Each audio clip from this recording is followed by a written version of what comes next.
Baie welkom by die voorlesing van die Afrikaanse Sabbatskoolles vir blindes en swaarsiendes. Hierdie lesse word voorsien deur die Wêreldkonferensie van die Sewende Dag Adventiste Kerk. Die voorlesing van die les word aan u gebring deur SSL in samewerking met Adventiste Wêreldradio Afrikaans en word voorgeles deur Marlena Nel.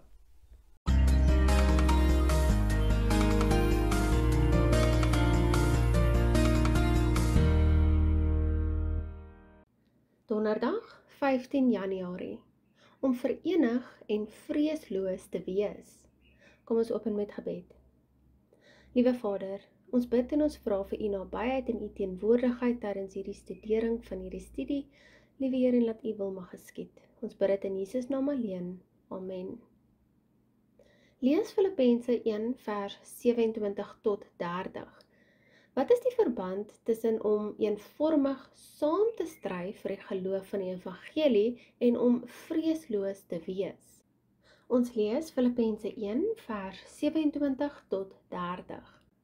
Alleenlik gedra julle waardig die evangelie van Christus, sodat of ek kom en julle sien dan wel of ek afwesig is, ek van julle omstandighede kan hoor dat julle in een gees vasstaan en een van siel, saam stry vir die geloof van die evangelie en dat julle jul in geen opsig laat afskrik deur die teestanders nie.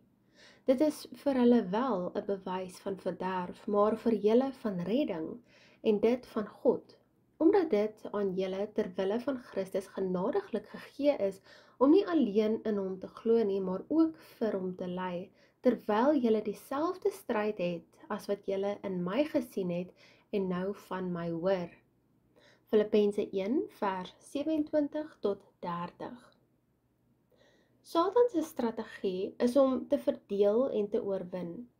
Tweedrag is dodelik. Jesus sê in Markus 3 vers 25, en as 'n huis teen homself verdeeld is, kan daardie huis nie bly staan nie. Dit is 'n eenvoudige beginsel waaroor Satan verheug is wanneer ons dit vergeet. Ons eenheid help ons om, volgens Bybelprofesie, ons profetiese rol as die oorblyfsel te vervul. Openbaring 12 vers 17 lees ons: En die draak was vertorend op die vrou, en hy het weggegaan om oorlog te voer teen haar ander nakommelinge wat die gebooie van God bewaar en die getuienis van Jesus Christus hou. Omdat eenheid so uiters belangrik is om ons opdrag van hierdie Godgegewe boodskap uit te voer, en Jesus se gebed in Johannes 17 die waarheid van God se woord as een van die mees belangrike sleutelpunte vir eenheid beklemtoon, kan ons boodskap nie van ons eenheid afgeskei word nie. Johannes 17 vers 17 en 19 sê vir ons: Heilig hulle in u waarheid, u woord is die waarheid, en ek heilig myself vir hulle, sodat hulle ook in waarheid geheilig kan wees. Al drie hoort saam. Indien een van hierdie drie sleutelpunte ontbreek, kan ons nie slaag nie, maar indien ons al drie in plek het, is daar niks om te vrees nie. Ons het nie nodig om ons te laat afskrik deur die teestanders nie, soos gelees in Filippense 1 vers 28. Satan is 'n verslaane vyand. Selfs as ons vir ons geloof sou moes sterf, kan niks ons kwaad aandoen as ons navolgers is van die goeie nie. 1 Petrus 3 vers 13. Die duiwel is magteloos om die vooruitgang van God se waarheid te stop. Lees die volgende Bybelverse en maak 'n kort opsomming van hulle gemeenskaplike tema. Ons lees Matteus 10 vers 38. En wie sy kruis nie neem en agter my volg nie, is my nie waardig nie. Handelinge 14 vers 22 lees: En die siele van die disippels versterk en hulle vermaan om in die geloof te bly deur te sê, ons moet deur baie verdrukkinge in die koninkryk van God ingaan. Romeine 8 vers 17 lees: En as ons kinders is, dan ook erfgename van God en mede-erfgename van Christus, as ons naamlik saam met hom ly, sodat ons ook saam met hom verheerlik kan word.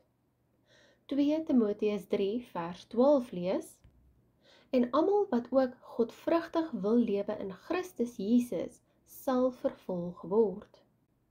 Die lewe in hierdie gevalle wêreld is moeilik, selfs vir die waarmee dit goed gaan.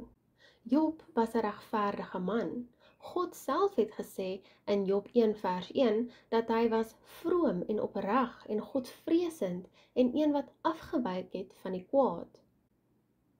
En tog het die ongeluk hom en sy gesin oornag getref. Wie het nog nie geleer of deur persoonlike ondervinding of deur te aanskou wat met ander gebeur het, dat die lewe hier op aarde op 'n afgrond wankel en jy nooit weet wanneer jy oor die rand van die afgrond gaan val nie. In 'n sekere mate is swaar kry die lot van ons almal. Eintlik is dit op die ou einde beter om liewer vir Christus te ly as vir enigiets anders. Watter hoop, watter vertroosting behoort ons aan Christene te midde van ons lyding te hê?